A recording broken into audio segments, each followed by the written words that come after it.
extraño. Ya, entonces, si había una tarea, consideramos que va a estar dada desde hoy, porque yo creo que hoy día, más rato, yo debiera resolver el problema del acceso al aula. View, let me see. What? Ok. ¿Por qué no me deja acceder a la página completa? Ok. Enter full screen. Perfect.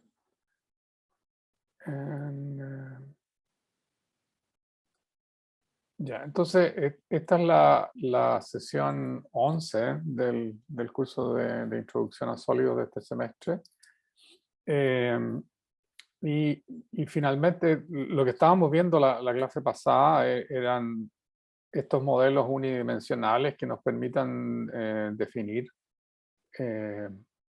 una red en una dimensión y entender, yo diría que fundamentalmente cómo manejar el tema de las vibraciones y cómo manejar el tema de la estructura electrónica y cómo estas dos cosas se vinculan a la red recíproca, que es el nuevo elemento que nosotros partimos. Pero ¿qué es una herramienta matemática realmente la red recíproca que permite describir la periodicidad en algún espacio que no es el espacio real? Y esa periodicidad se obtiene precisamente por el que existe la periodicidad en la red y las soluciones a nuestros problemas, tanto de estructura electrónica como de vibraciones, tienen una periodicidad en ese espacio inverso que es el espacio recíproco. Pero bueno, en algún minuto hay que pasar a cómo son los sólidos. Esto significa verlos de manera tridimensional, ¿cierto? Entonces, esa es un poco la clase de hoy. Esta la traté de arreglar a última hora, digamos, ¿cierto? Pero a ver, ahí estamos. Usando las transparencias de la presentación de Simon. High Floating Control. Okay.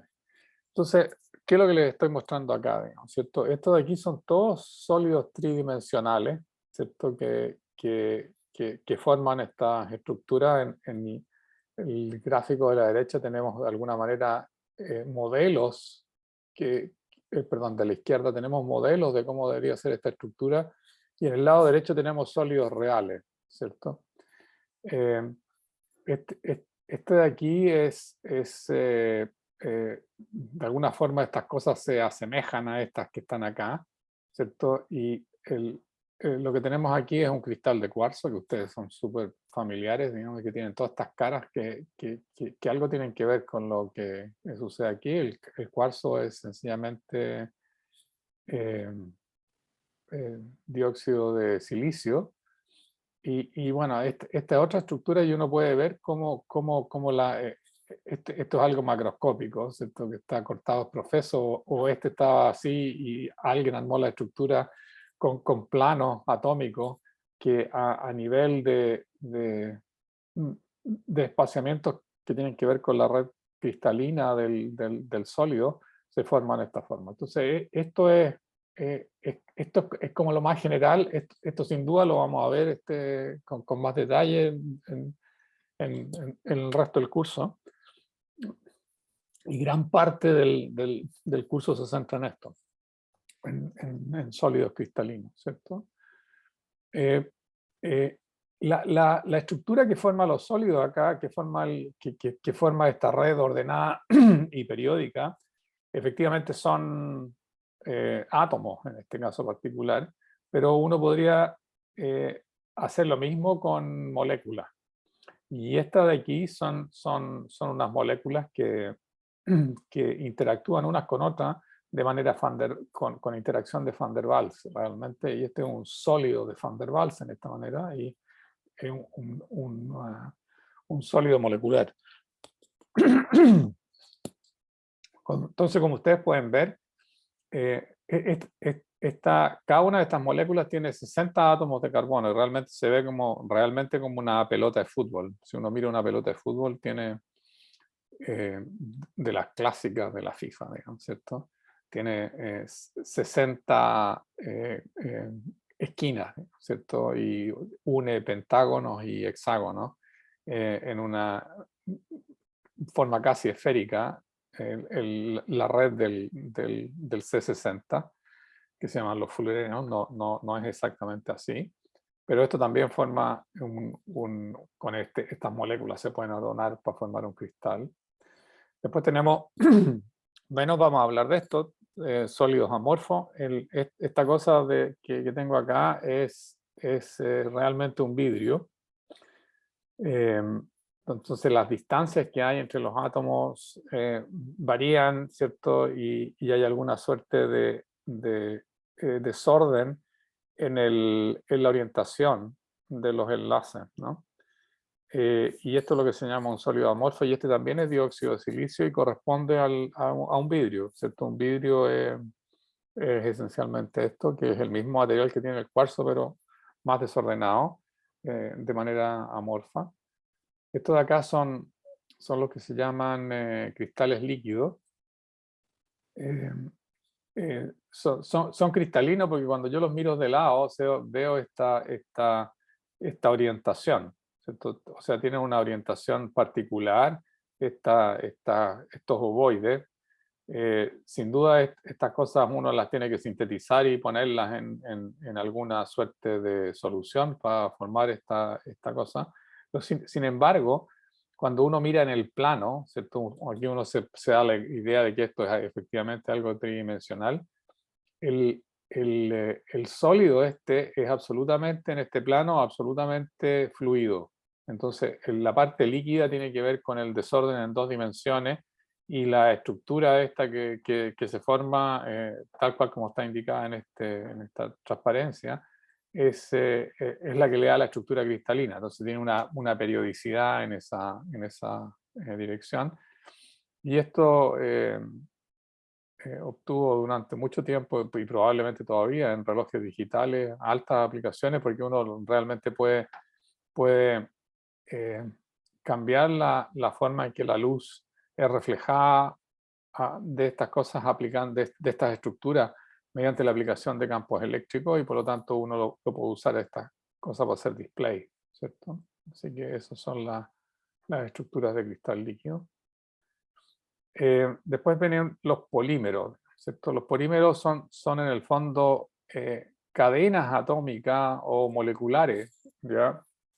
Generalmente son moleculares, que se ordenan de cualquier manera y finalmente hay formas en que estas cosas se enlazan unas con las otras. Entre los polímeros más conocidos, ¿cierto? Tenemos el ADN, que en el fondo una estructura molecular se enlaza con la que viene, etcétera, y pueden haber un montón de órdenes de esto, ¿cierto? De la forma en que se enlaza, pero finalmente se producen estas cadenas de esta forma, ¿ya? Esas son todas las formas que tienen, o sea, no son todas, son la gran mayoría de las formas que son relevantes en los sólidos. También tenemos estas cosas que se llaman los cuasicristales, que si ustedes miran tienen una simetría pentagonal, y uno tiene 5, o sea, tiene esta cosa central aquí tiene 5 lados, S, S, S, S y S, ¿cierto? Cuando uno tiene una cosa que es pentagonal, con algo pentagonal, si uno lo quiere cubrir una superficie, y esto de aquí es una baldosa, ¿cierto? Si uno quiere cubrir una superficie con esto, se da cuenta que no puede. No hay ninguna posibilidad de hacer con algo que tiene simetría pentagonal, hacer cubrir una superficie. Y si ustedes miran, esto es casi cristalino, porque por ejemplo esta estructura de aquí se vuelve a repetir acá, pero aquí está incompleta, digamos, ¿cierto? Y no es exactamente igual.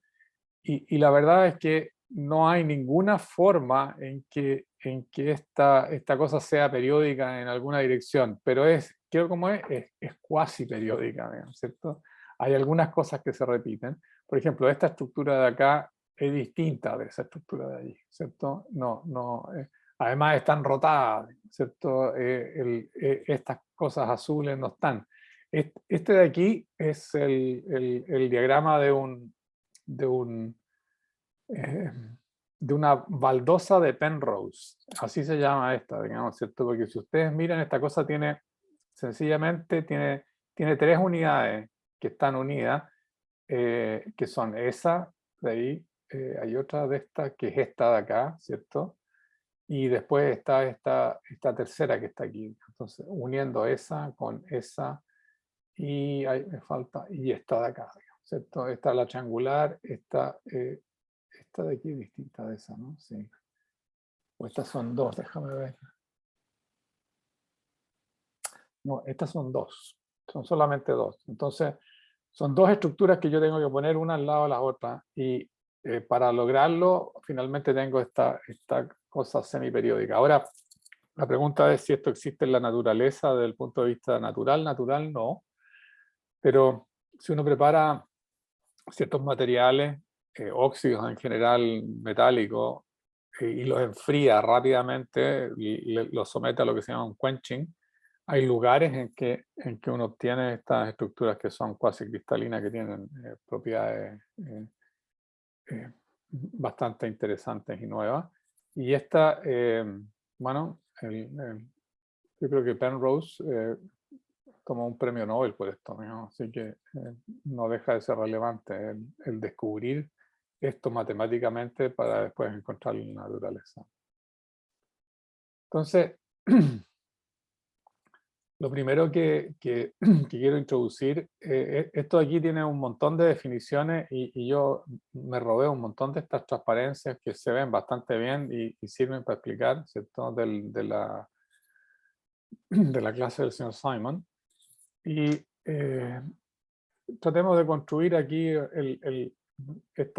las definiciones que dan origen a lo que se llama la estructura cristalina, ¿cierto? Entonces, primero veamos la definición de qué es lo que es una red, ¿cierto? Que significa bastantes cosas, ¿cierto? O sea, hay varias definiciones de una red cristalina que en el fondo son equivalentes, que son estas tres que tengo acá.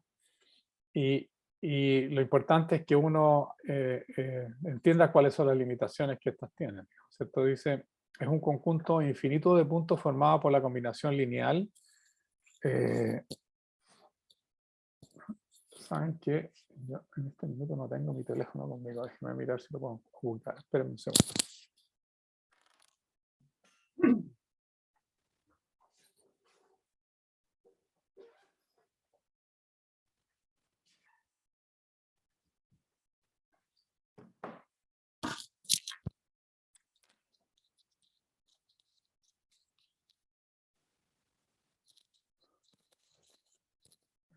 Sí, esto solamente para poder terminar a la hora. Ya. Entonces, es un conjunto infinito de puntos formados por la combinación que se forma al hacer una combinación lineal con coeficientes enteros de los vectores primitivos de la red. ¿Ya? Entonces, estos vectores primitivos de la red, en el caso bidimensional, por ejemplo, tienen que ser dos vectores que sean colineales, no coplanares, ¿cierto? Están en un mismo plano, pero no colineales.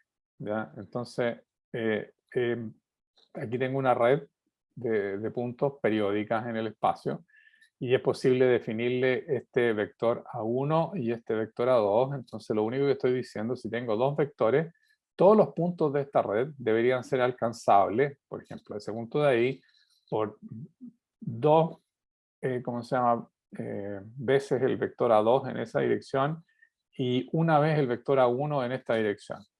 Entonces, el sentido de ponerle números acá es para hacerlo de manera al revés de lo que yo le acabo de decir, ¿cierto? Entonces, este punto de aquí de la red se conoce como el punto A1 más 2A2, que para no andar llevando todas las veces los vectores primitivos con 1, lo puedes anotar de esta manera, donde eso significa una vez el vector A1 en esa dirección y dos veces en esa dirección, ¿cierto?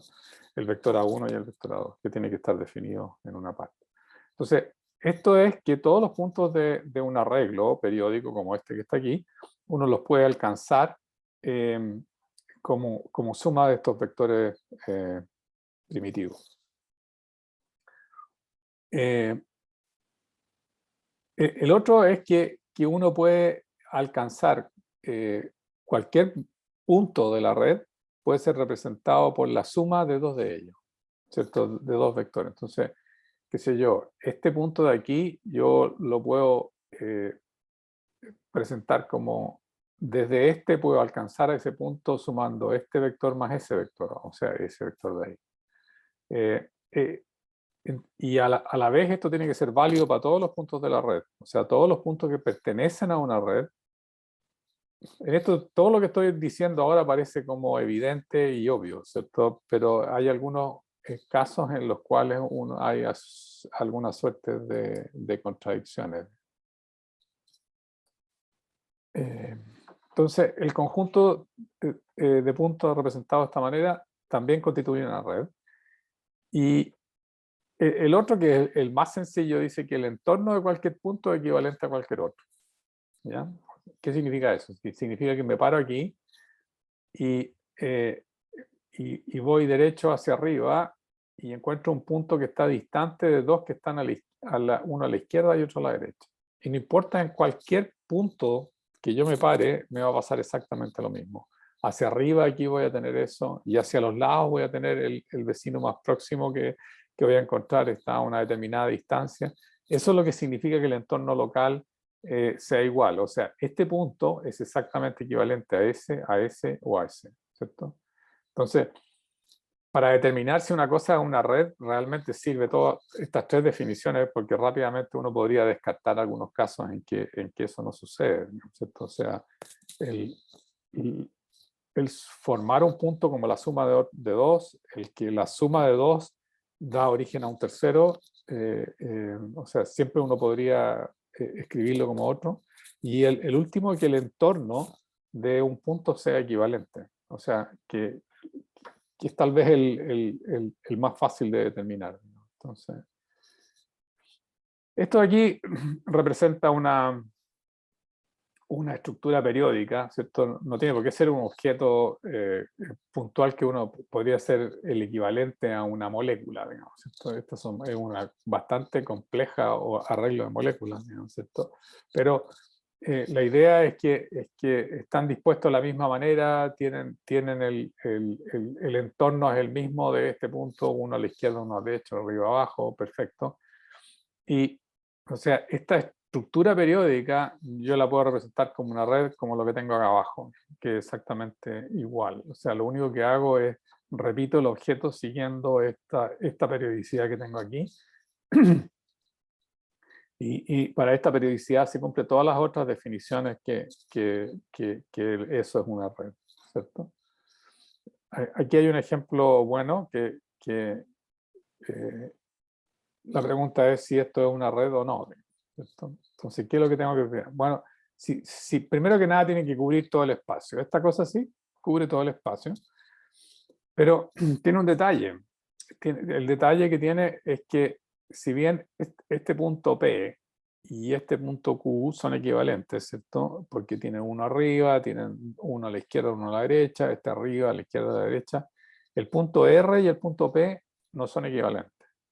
Porque el punto P tiene el punto R arriba, pero el punto R, que es igual a este de aquí, tiene que saltarse como dos espacios de red para encontrar algo más arriba. O sea, esta estructura tal cual como está definida no es una red. Y mucha gente dice esta es una red hexagonal. No existe una cosa como una red hexagonal. Esto no lo es, ¿cierto? Lo que vamos a ver es que esta cosa hay que aproximarla como una red triangular realmente. Entonces, si uno mira esta estructura que tengo acá, ¿no? ¿Cierto? Incluso si uno le saca este punto rojo del medio. Digamos. Bueno, el punto rojo del medio está solamente para darte una indicación de cuál es la estructura que uno está considerando, ¿cierto? El punto rojo en el medio es equivalente a esta estructura que yo tengo acá de los puntos negros acá abajo, ¿cierto?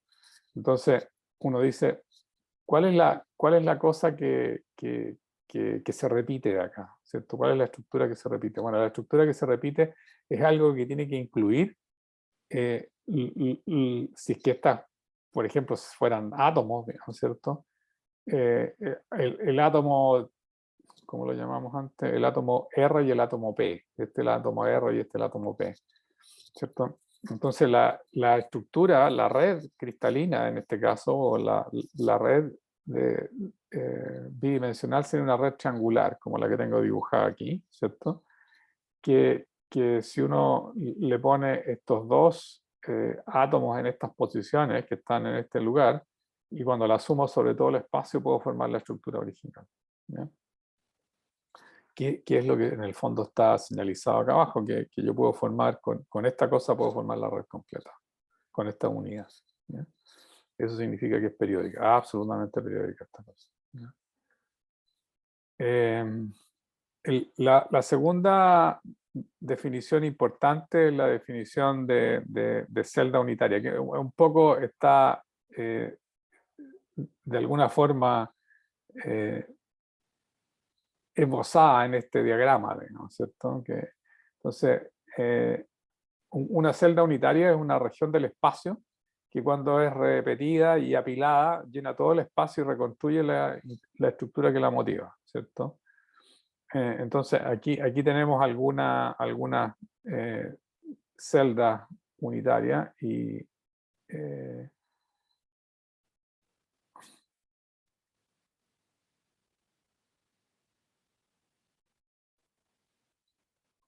esto en general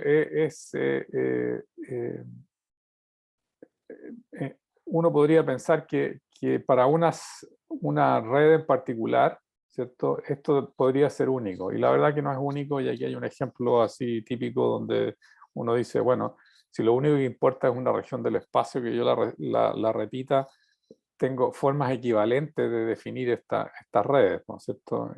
Esa cosa así, ¿cierto? Entonces, esa celda unitaria, o esta celda unitaria, o esta celda unitaria, todas reproducen la misma estructura que hay debajo, ¿cierto? Esa es la estructura que hay debajo, la que está indicada con las esferas grandes y pequeñas, grises y grises claras, digamos, ¿cierto?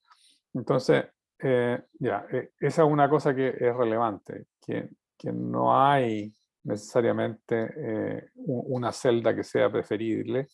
Bueno, hay celdas que son preferibles, pero cuando uno habla de una celda unitaria que cumple con el hecho de cubrir todo el espacio, ¿cierto? No es única, no existe una unicidad en ese caso. Pero sí hay lo que se llama una celda unitaria primitiva, que tampoco es única, digamos, ¿cierto? Y una celda unitaria primitiva es la que contiene solamente un punto de la red. En este caso, acá tengo dos tipos de átomos, ¿cierto? Pero en este caso no, es lo que tengo acá, ¿cierto? Entonces tiene que contener un punto de la red. ¿Ya? Esta es una celda unitaria primitiva, esta que está acá, digamos, ¿cierto?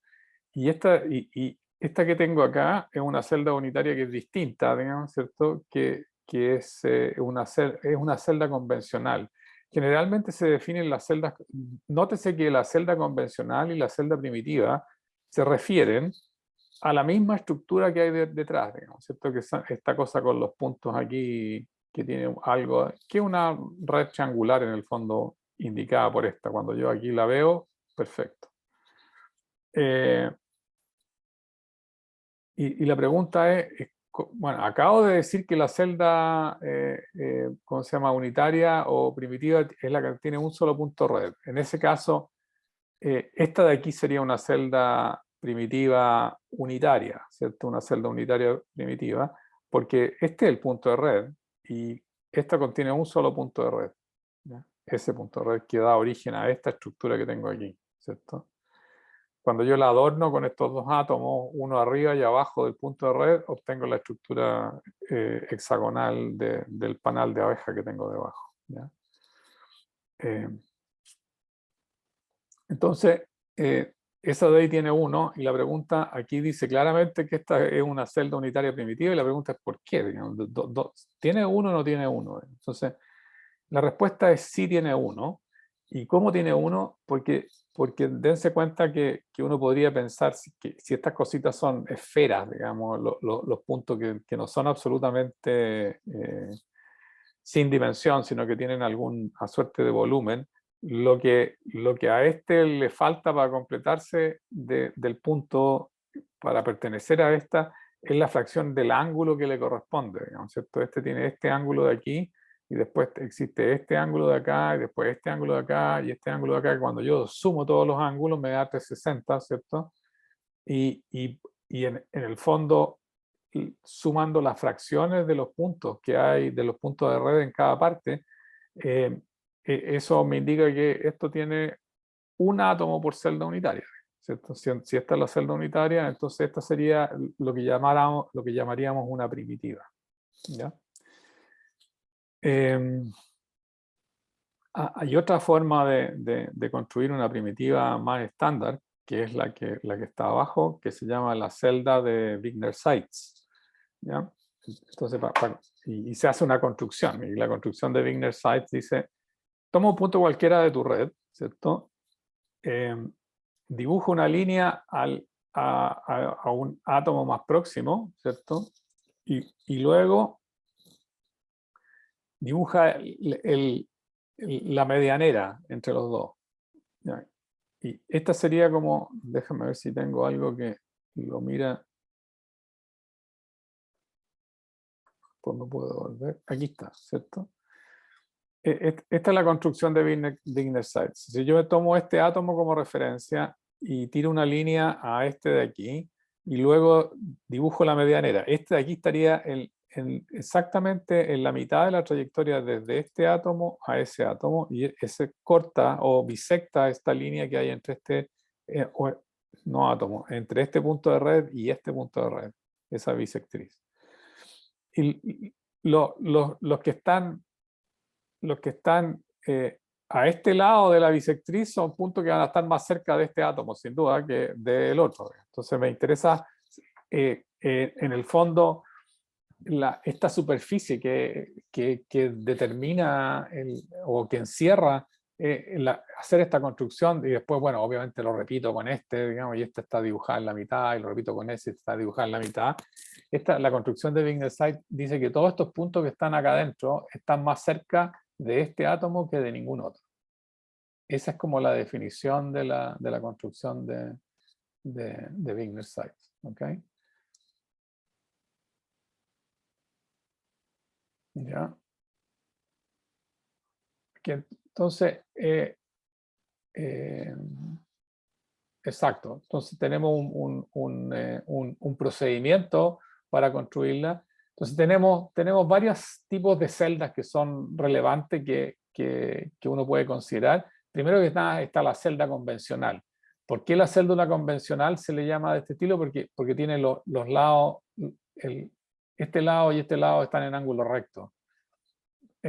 Generalmente las células convencionales son así por conveniencia, de tal manera que uno, qué sé yo, esta mentalidad cartesiana que tenemos para medir las cosas lo hace mucho más fácil, digamos, ¿cierto? Para describir cuántas celdas en esa dirección están. Si bien esta y esta todas cubren el espacio de la misma manera, digamos, ¿cierto? Esta de aquí es más conveniente desde el punto de vista práctico en algunas circunstancias. Una base es algo distinto, digamos, ¿cierto? Y aquí y de repente se usa el lenguaje de manera equivocada, digamos, ¿cierto? Esta nuevamente es la construcción de Wigner-Seitz para esta situación, y aquí uno puede ver que se trata de una celda que yo la puedo repetir y cubro todo el espacio, y cada uno de estos puntos que están acá adentro, yo estoy seguro que la distancia más cercana a ningún punto de la red es este, ¿cierto? Ese es todo lo que, porque como bisecta todas las diagonales, todas las las líneas que unen a los otros puntos, y está en la mitad, estos son los puntos más cercanos, ¿ya? Ahora, uno puede definir una red con una base. Aquí tengo una red que es cuadrada, que está indicada por este cuadrado, de la forma en que está con esta línea punteada. Y respecto de este punto que tengo acá, tengo átomos que están en cada una de las posiciones indicadas, ¿cierto? Este de aquí es este átomo central. Entonces, respecto de este punto de red, este es un átomo del tipo AA, ¿cierto? Que está ubicado en a medio, ¿ya? Entonces, yo digo, tengo esta red, que es la red cuadrada, y después le defino la base. La base en este caso sería un conjunto de 4 coordenadas adicionales que tiene un átomo respecto de este punto en particular, ¿cierto? Esta entonces sería una red con una base. Generalmente lo convencional que uno hace es que, para simplificarse más la vida, pone este punto de origen en uno de los puntos de red, y con eso este átomo no tiene que definirlo, porque sabe que en ese lugar hay un átomo, ¿cierto? En el punto de red hay un átomo, y por lo tanto no lo define de esa manera, solamente requiere definir, porque uno dice, es la red más la base, ¿cierto? Entonces, uno asume que en la red hay un átomo, que serían los átomos B en este caso, y el átomo A estaría ubicado a esa distancia respecto. Bueno, aquí habría que definir bien las distancias para percatarse, digamos. Hay alguna sutileza aquí que uno aprende en la medida que las necesita, ¿cierto? Ya. No, al otro lado. Ahora, si uno mira esta red en particular, la que estábamos diciendo, que si uno considera estos puntos, ¿cierto? Los puntos, todos los puntos del hexágono, ellos no son parte de una red. Sin embargo, uno puede definir la red en base a estos puntos donde no hay ningún átomo, ¿cierto? Y esta sería la celda unitaria. Pero a esa celda unitaria tengo que además definirle una base, ¿cierto? ¿Y cuál es la base? La base son estos dos átomos, ¿cierto? Este es a ver, déjenme ver qué es lo que tienen que... se dan cuenta que esta distancia de aquí es la que llamamos A, y esta distancia de aquí también es A, ¿cierto? Que es la distancia entre la media de los hexágonos, que es la misma en esa dirección y en esta dirección. Sin embargo, están en un ángulo, y uno puede definir, aquí tengo dos ejes, ¿cierto? El eje X y el eje Y, de la manera estándar que están definidas. Así que este de aquí sería los vectores de la red de... a ver, estos son los vectores primitivos, ¿cierto? Esa es la forma que los llamé, ¿no?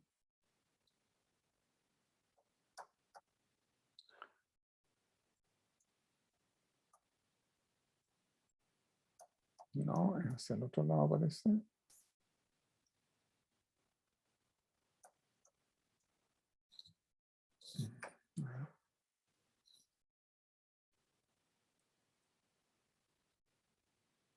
Ya. No tengo la definición. La definición de la celda unitaria va a depender de la convencional, pero el vector de la red recíproca es aquel que produce todos los puntos, ¿cierto? de la red. Y creo que lo llamamos primitivo.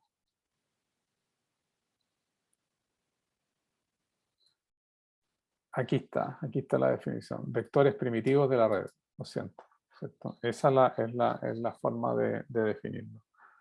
no se le llama vectores base. Entonces, eso es lo que, y de repente hasta yo me confundo a veces dependiendo de cuál sea la notación y el libro que uno está leyendo. La base en general no se refiere a los vectores de la red primitiva, se refiere a estos átomos que están a alguna distancia de un átomo de un punto de la red. Esa es la base. La base se refiere a poner alguna estructura en el interior de la red, ¿ya? Y los vectores primitivos son los que dan origen a toda la red. ¿Okay? Entonces tenemos la base. ¿Dónde está la base? En este caso la base serían esto, ¿cierto? Las coordenadas de estos átomos respecto de esto. Eso es la base, que es distinto de los vectores primitivos, ¿cierto? Y aquí tengo que definir cuál es la base. La base en este caso sería en base a los vectores A1 y A2 que están definidos acá arriba, ¿cierto? Puedo definir la base de este más este, que son la distancia que tienen respecto de este punto en particular, ¿cierto? Entonces, cuando yo hago eso y defino estos puntos A1 y A2 como la red recíproca, pero no la red recíproca, como los vectores primitivos de red, A1 y A2 son los vectores primitivos de la red, genero todos los puntos de la red, que son los puntos que están en el medio de la estructura. Después, ¿qué es lo que hago? Le aplico la base a esos puntos. Lo siento, esta cosa.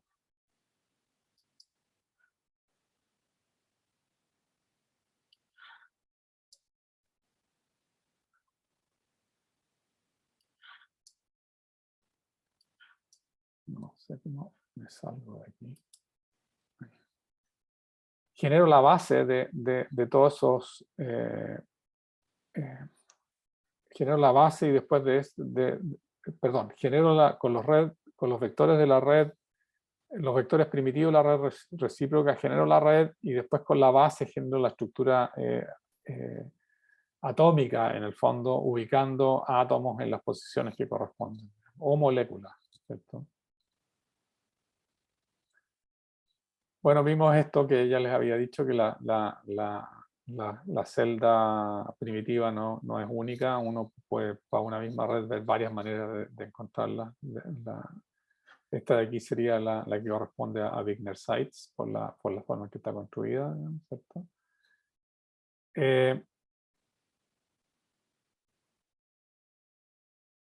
Esta de aquí es una celda unitaria razonable, ¿cierto? Para esta cosa de aquí, y es una celda primitiva porque tiene un átomo por celda unitaria, ¿cierto? Y aquí insisto que cuáles son todos los ángulos que tienen, o sea, debería tener el circulito completo, y ese circulito completo es el que se forma con las fracciones de los ángulos que le corresponde a la celda unitaria. Entonces a este átomo de aquí le corresponde teta sobre 2pi, a esta celda le corresponde esa fracción de este punto de red, y a esta le corresponde pi menos teta, y si lo sumo todo, al final voy a llegar a que el punto de red que le corresponde a esta es exactamente esa. Puedo usar este, y la gracia de usar esta definición para los celdas es que este es un punto de red, o podría desplazarla, digamos, que es esta otra que tengo acá, ¿cierto? Que también es una celda unitaria que es razonable y es primitiva. ¿Por qué? Porque tiene un átomo por celda unitaria. Eso es todo lo que tiene que tener, ¿cierto? Para que sea una primitiva. Y cubrir todo el espacio, lógicamente, ¿cierto? Pero la puedo poner ahí o sea, esta es la definición no es única, digamos, ¿cierto? Entonces podría tenerlo o al medio o podría estar definido de esta manera, ¿cierto? Para esta misma red, ¿cierto? Este de aquí, ¿cierto? Sería ¿cierto? ¿Dónde está? Así. Bueno, no es exacta la misma red, pero esta de aquí sería, porque en esta de aquí uno también podría definir la red. Dense cuenta que esta cosa es un hexágono también, ¿cierto? ¿La ven ahí? ¿Ya? Y esta de acá, bueno, no necesariamente un hexágono, pero está bien. Este es un hexágono, y ¿qué es lo que hago? Bueno, uso ejes perpendiculares. Entonces como son ejes perpendiculares, a pesar de que sea una red triangular, ¿cierto? Puedo definir una celda unitaria convencional. ¿ya? Que después vamos a ver que desde el punto de vista práctico es algo que a veces funciona bastante mejor y facilita los cálculos de muchas cosas, ¿ya? Bueno, esta es la construcción que ya le había mostrado. Y esta de aquí es una estructura que no es periódica, que corresponde a los puntos que están en rojo, digamos, ¿cierto? Eh, eh, es otra, ¿cómo se llama? ¿Ya? Ujú.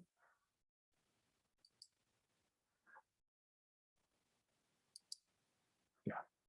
Es otra estructura pero se usa el mismo criterio de Wigner-Sykes, ¿cierto? Esta tiene súper altas aplicaciones y de acuerdo al hombre que hizo este diagrama, la mayor aplicación que tiene, bueno, en cualquier cosa numérica de tratamiento de imágenes, esto es esencial, digamos, ¿cierto? Si uno tiene puntos en una red, la gente dice esto también se usa para repartir pizzas, digamos, ¿cierto? Porque en el fondo uno dice, supongamos que tengo una ciudad y me fue bien con esta cuestión de armarme una pizzería y hago pizza, entrego pizza a domicilio, ¿cierto? Entonces tengo que decidir en una, ¿cómo se llama? En una central telefónica desde dónde mando la pizza a una persona que me la pide, por ejemplo, aquí. Entonces yo sé que cuando yo la pido acá, esta zona interior de la celda está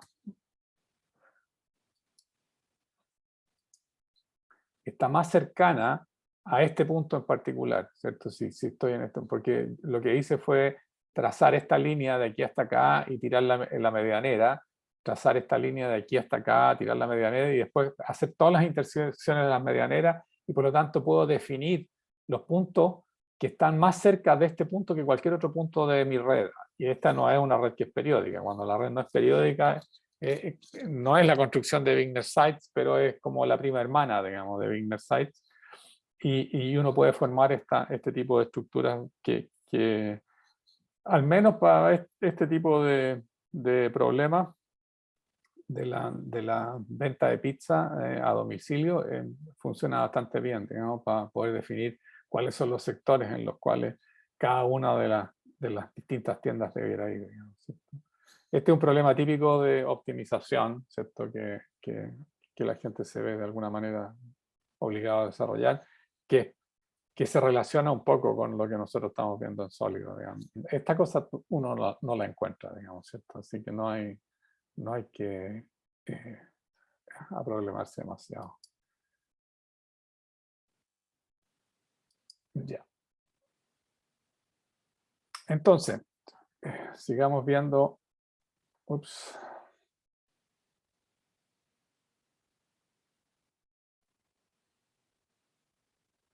Ya lo habíamos visto. Estas son las dos cosas que uno puede obtener lógicamente, estas transparencias las obtuve después de haber hecho la presentación y las intercalé, digamos, porque no parecía una manera más razonable de hacerlo. Así que va a haber cierta reiteración en esto, que tal vez no es ni malo, digamos, ¿cierto? Entonces, esta, por ejemplo, es una celda unitaria que tiene este átomo rojo y el átomo azul. Eh, eh, Se supone que estos son átomos, pero esta cosa contiene un punto de la red, ¿cierto? Porque estos serían los puntos de la red, o el punto de la red estaría al medio, dependiendo de cómo uno defina la base en particular para esta celda en particular, ¿cierto? O podría estar que los vectores primitivos son S y S, y uno toma el origen exactamente en el átomo rojo, en vez de tomarlo en el medio del espacio como lo está tomando acá, ¿cierto? Ambas son cosas que son equivalentes, ¿cierto?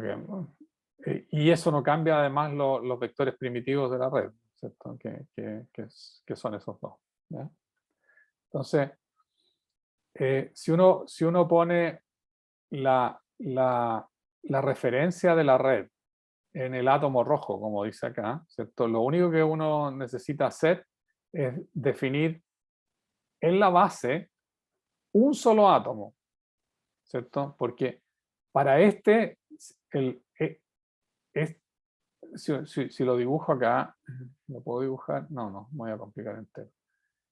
Si dibujo la celda unitaria para este sería ese rectángulo desplazado de tal manera que ese origen se encuentre en este lugar, ¿cierto? Entonces, los átomos rojos, los puntos de la red corresponden a los átomos rojos y eso es lo que tengo que tener en mente. Y el átomo azul es sencillamente el que está desplazado desde el átomo del origen en la mitad del vector de la primera red, del primer vector de la red recíproca, que es el vector primitivo A1, ¿cierto? Entonces, los átomos rojos están en 0, 0 y siempre voy a encontrar un átomo rojo en 0, 0 y el primitivo va a estar en un medio 0. ¿Qué significa un medio 0? Significa que es un medio por A1 más 0 por A2, así que sencillamente la mitad de A1, que es ese átomo que está ahí, y ese sería el átomo de la base. Y uno dice, oye, pero le faltó el del otro lado. No me faltó el del otro lado. Este de aquí le pertenece a esta otra celda unitaria que está en esta otra dirección. A ese le pertenece. Le pertenece a la celda siguiente. Esa es una cosa que es súper relevante desde el punto de vista de no realizar un conteo doble, ¿ya?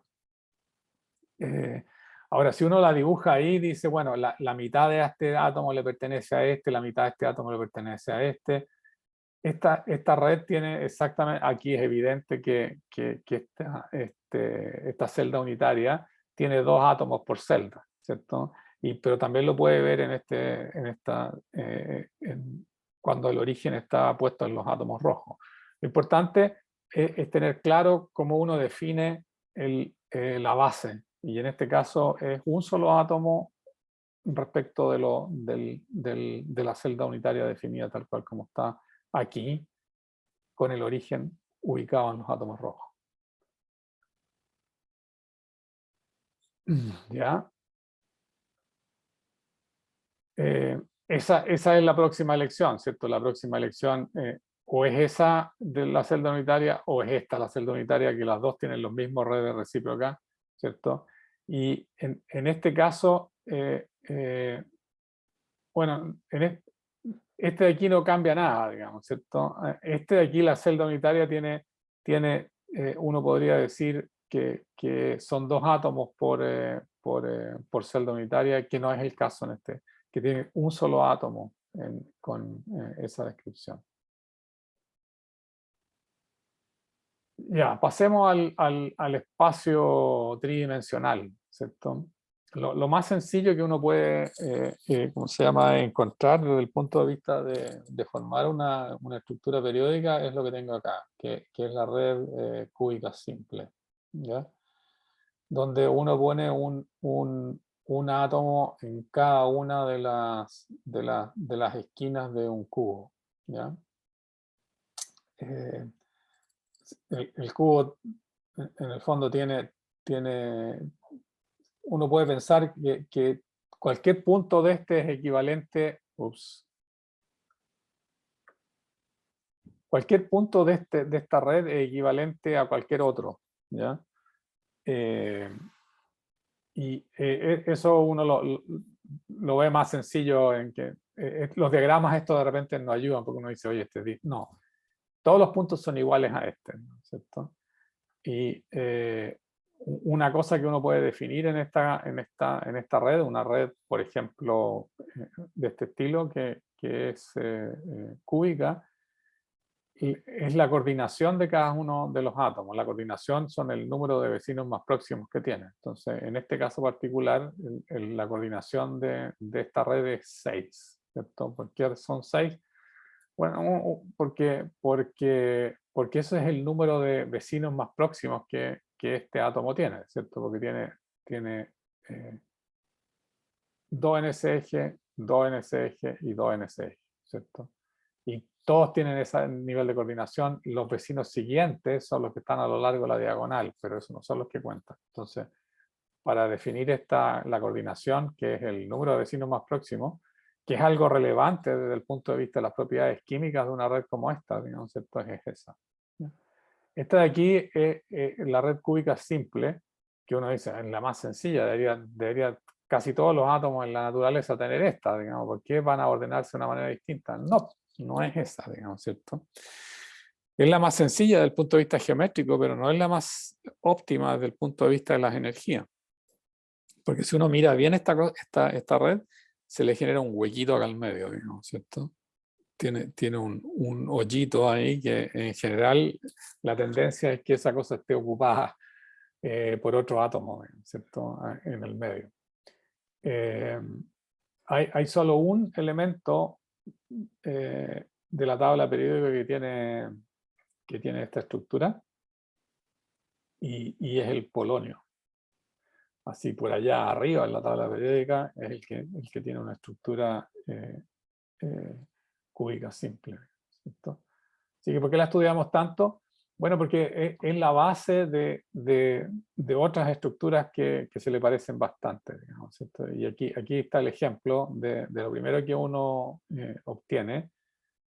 Esta también es una estructura cúbica que comprende todo el espacio y es de un par de elementos bien conocidos. Es el cloruro de cesio. Entonces uno dice, oye, la base, en la base es la siguiente, para describir la red del cesio, dice, voy a poner los cesios en la posición 000, ¿cierto? Y voy a poner un cloro desplazado en la diagonal, un medio, un medio, un medio, ¿cierto? Entonces, la pregunta es, ¿cómo se ve la celda unitaria? Uno dice, bueno, este átomo le pertenece a alguien, digamos. O sea, no necesito más que, para describir exactamente esta red, necesito saber que hay átomos de cloro, perdón, que hay átomos de cesio en cada una de las aristas del cubo, ¿cierto? Y eso es lo que está explicado con la primera, digamos, ¿cierto? Entonces, aquí, ahí, en cada una no de las aristas, en cada uno de los vértices del cubo hay un átomo de cesio y el cloro se encuentra justamente en la mitad para tratar de hacer que esta estructura sea más estable. Y esta estructura se conoce como la estructura del cloruro de cesio, ¿ya?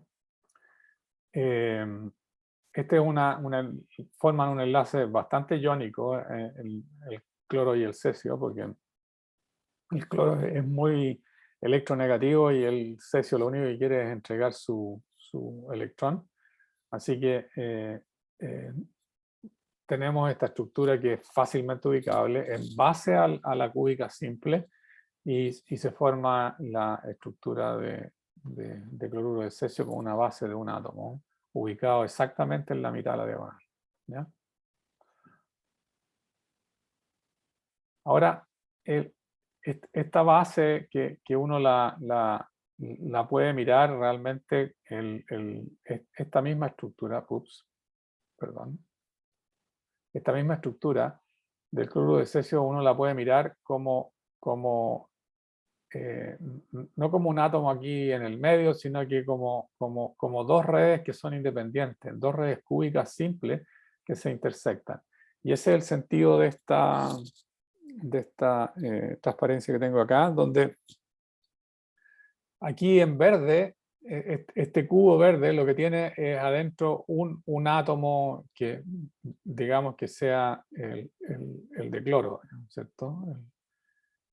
No sé por qué el cloro es verde, pero supongamos, ¿cierto? La verdad que da más o menos igual. Aquí están dibujados con un poco aquí el cloro rojo ya. Ok, entonces la idea es que uno puede formar esta estructura con dos cúbicas simples que se penetran una a las otras, ¿cierto? Entonces, esta de aquí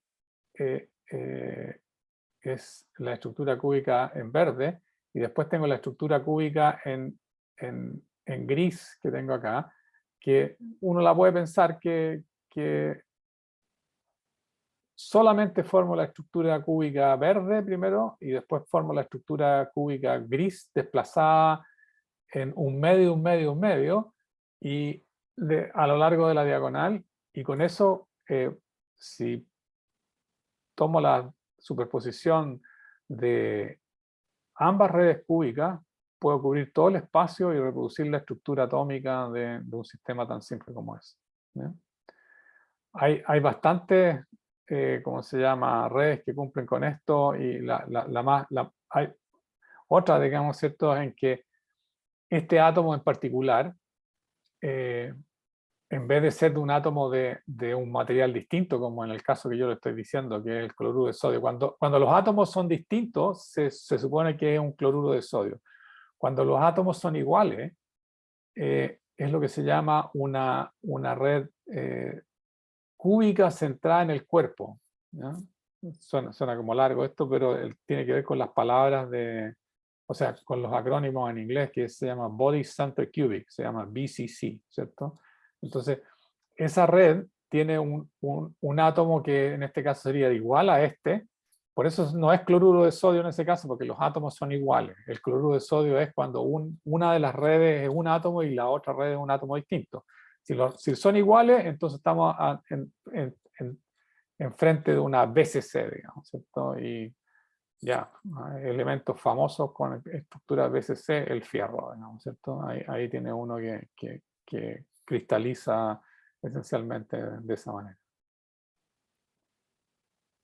Entonces, en redes tridimensionales no hay muchas formas de llenar el espacio, digamos, ¿cierto? De llenarlo completamente.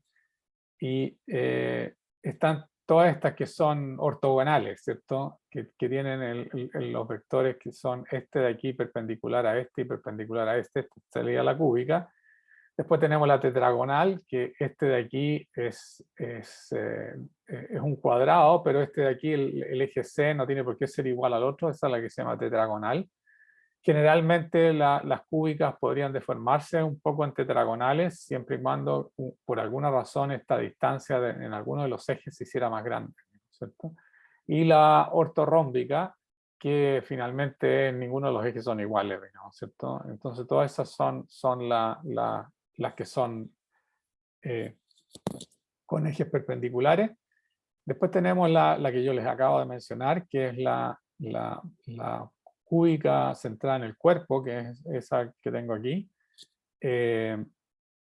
Y esa, uno la puede pensar, esto efectivamente es una red. Si uno mira, este átomo de aquí es equivalente a ese átomo de ahí, ¿cierto? Porque el entorno es exactamente el mismo. Si uno me pongo a mirar este entorno, ¿por qué va a ser exactamente el mismo? Dice, si este está en la mitad del cubo, ¿no? Pero este de aquí está en la mitad del cubo de la otra red, ¿cierto? Ahora, si es Body Center Cubic, como indica esto de acá, la red BCC, eso significa que este material y este material son iguales. Entonces, cuando rodeo a este, va a estar rodeado de la misma forma que este está rodeado por la otra red, ¿cierto? Por los 6 átomos, perdón, por los 8 átomos que están en los costados en las aristas del cubo que rodea a este átomo en particular, ¿no? Una forma de representar esta red es como está indicada aquí, que es algo que también uno encuentra en la literatura, digamos, ¿cierto? Dice que este es un plano donde cuando uno no los pone, todos los átomos están a la misma altura y después este átomo de aquí está a medio más arriba. Esto es como, qué sé yo, la vista del dibujo técnico de esta misma red. Entonces yo estoy mirando esto desde arriba.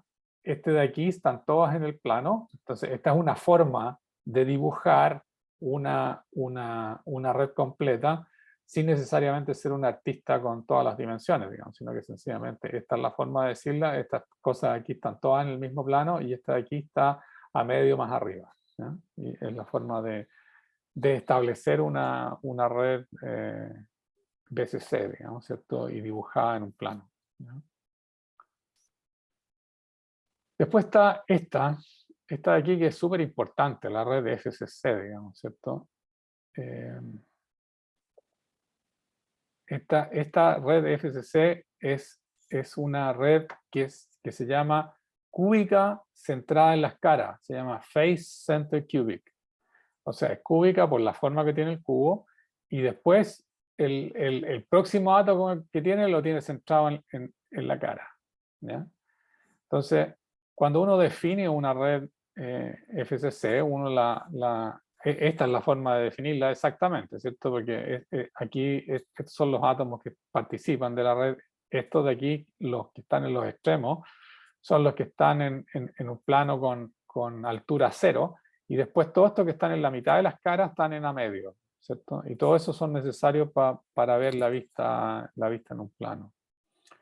Esta para los chilenos es algo súper esencial, la red FCC, porque esta es la red que naturalmente tiene el cobre.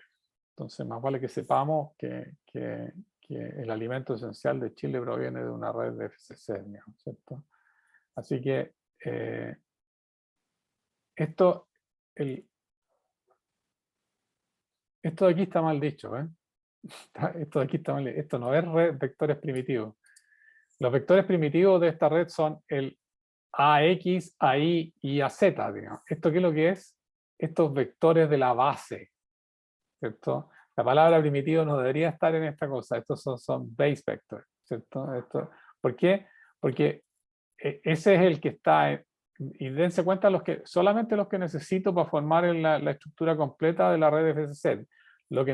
¿Cómo puedo detallar la red FCC? La puedo detallar como una red cúbica, y esa es la forma usual en que se hace. Esa sería una red convencional, ¿cierto?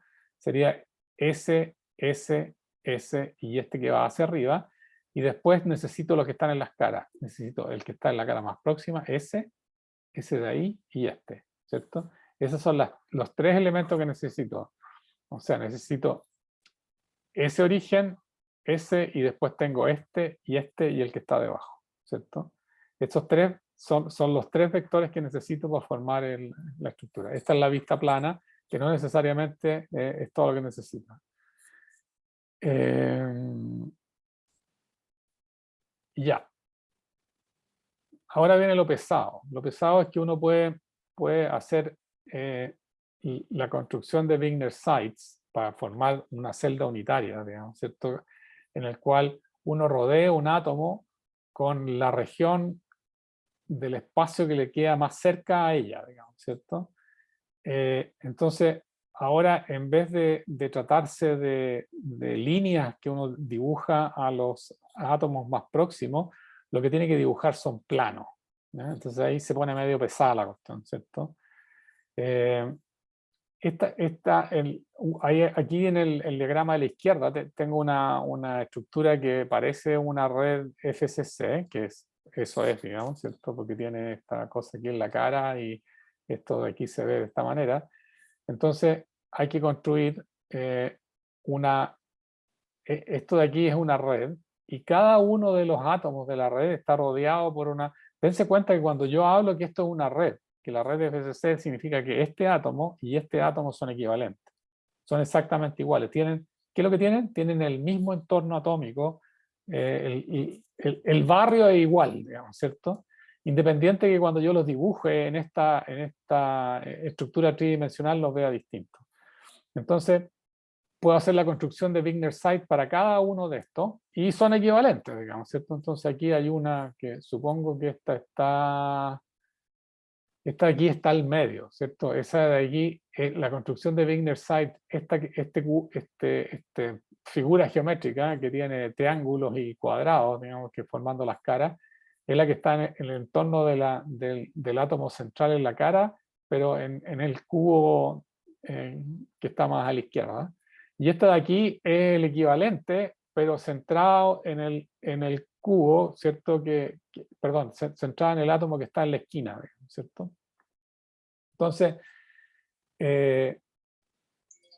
si uno forma eso, se da cuenta que comienza a obtener estas figuras medias complicadas, digamos, ¿cierto?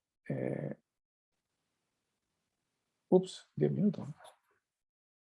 Wow, se me acabó la clase. Si uno mira lo mismo, puede ver en el caso de la red BCC, donde uno tiene un átomo central, se da cuenta que esta suerte de pelota de fútbol que uno forma, porque bueno, no es pelota de fútbol realmente, porque tiene lados cuadrados, ¿cierto? Y lados hexagonales.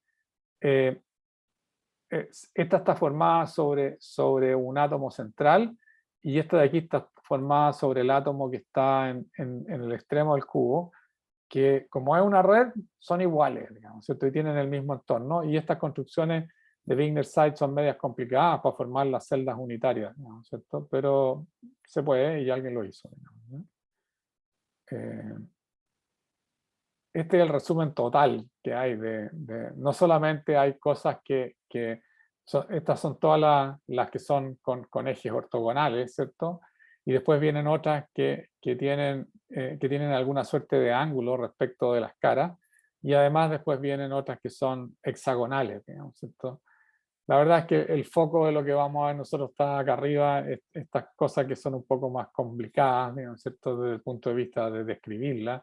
No es tan importante que uno las sepa. Es súper relevante, sí, saber todas las FCC, BCC, digamos, ¿cierto? Entenderlas bien cómo funcionan. Y algo que cuando yo estudié esto siempre me pasaba, nunca entendí esto, digamos, ¿cierto? Y por eso le estoy pidiendo que ustedes hagan esto. ¿Qué es lo que es esto? Este es el diamante, digamos, ¿ya? El diamante es una red, ¿cómo se llama? Y quiero que lo miren para que lo entiendan bien cómo funciona. Es una red FCC que tiene una base de un átomo que está desplazado de uno de los átomos de la red, de la red esta, en un cuarto, un cuarto, un cuarto, ¿ya? Entonces, cada átomo de la red tiene otro átomo de carbono reemplazado un cuarto, un cuarto, un cuarto. Y como la red de FCC es una red cristalina, digamos, ¿cierto? La pregunta es, ¿cómo se las arregla uno para dibujarlo? Yo dibujé uno aquí que encuentro que me quedó bastante bien y ustedes no entienden nada de él, digamos, ¿cierto? Pero la idea es la siguiente. La red FCC se ve más o menos clara dónde está, ¿cierto? Tiene uno en cada esquina, ¿cierto? Pero de los átomos rojos, yo nunca entendía nada dónde estaba. Los átomos rojos es el que está un cuarto de este. Entonces uno dice, toma esta cosa, dibújela el cubo con los átomos en las posiciones de la red FCC, y luego, para identificar dónde se encuentran los átomos los átomos intersticiales, entre comillas, en el caso del diamante, se encuentran exactamente en una región, y usted lo único que tiene que hacer es achurar la cara, el cuarto de la cara, la mitad de la cara, no, el cuarto de la cara que le corresponde, que está visible desde donde usted tiene la perspectiva. Entonces aquí tengo la perspectiva, este cubito de aquí tiene un átomo adentro. Este cubito de acá le dibujé todas las caras, porque esta de aquí la puedo ver, ¿cierto? Esta está achurada en azul, esta está achurada en azul, y esta está achurada en azul, entonces tiene un átomo adentro. Y esta de acá también tiene un átomo adentro, y por eso es esta en la que está achurada. No achuro las otras, digamos, porque si no todo se va a confundir. Solamente achuro con estas líneas azules aquellas donde está el átomo. Y eso debería como uno ayudarle a ver dónde está el diamante. El diamante es importante como una estructura, digamos. Así que se lo dejo para que lo vean, y aquí hay un súper buen video que ustedes lo pueden linkear. Yo les prometo que voy a, apenas termine la próxima clase, tratar de subir esto, cosa que es sobre el periodo supongo que no tenemos clase la próxima semana. Y nada, o sea, con esta, y espero ponerme al día con todas las tareas, informes, subidas y qué sé yo, de tal manera que lleguemos bien al certamen con toda la información de base. ¿Ok? No sé si tienen alguna duda, ¿no? ¿Cierto? ¿Cómo hago para salir de aquí?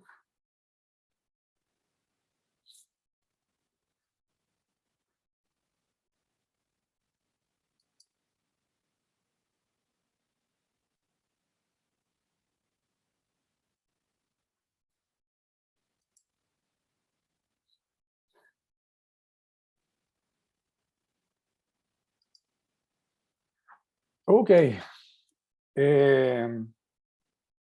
Nada. ¿Ninguna pregunta, chicos? O Ninguna sea, yo pregunta. más que una duda, profe, tengo un comentario. Dime. En el aula no está subida la clase 8, ¿La 8? la clase, la clase 8 subió una clase de física 140 y no de, Oh my no de este God. curso. Ya. Ok. Sorry. Están en la clase 7, están en el canal, ¿sí? Se pueden ver entra la clase 7, esa está subida. Ya. Y uno entra al canal y está hasta la 9, parece. Ya. Les prometo que me pongo al día con eso. Lo que pasa es que tuve problemas para acceder al aula. Entonces, voy a corregir toda esta, gracias por la observación, digamos, ¿cierto? Que lo de 140 que ven ahora me van a reclamar que no les subí la clase, digamos, ¿cierto? Obviamente está subido en el lugar equivocado. Ya. En el curso del día de hoy, antes que el día se acabe, mi día se acabe, que se va a acabar un poco antes que el de no, un poco después que el de ustedes, digamos, ¿cierto? Eso debería estar resuelto. Así que por lo menos debería tener todas las clases subidas y todas las PPT subidas donde corresponden y voy a revisarlas que estén adecuadamente bien hechas. Yo lamento esto porque la verdad es que no pude acceder al aula la última vez que hice clase y pensé que era el problema mío y llegué hoy día y aquí todavía no podía hacerlo. Así que yo pienso o sea, pensé que era un problema de aula y no, ahora me estoy dando que el problema es mío, digamos, esto no debe ser de aula. Así que voy a solucionarlo usando otro computador para subir toda la información. ¿Ok? Ya chicos, los dejo porque si no, no voy a alcanzar a llegar a la otra. ¿Ok? Gracias por la paciencia. Entonces nos vemos en... ¿cuánto? No, menos de una semana, no. En una semana y un día, digamos, y unos días, ¿cierto? Nos vemos el martes subsiguiente. ¿Mm? Ya, profe, chao. Chao, que Gracias. estés Chao, profe, que bien. esté bien. Chao, Cuídese. chao.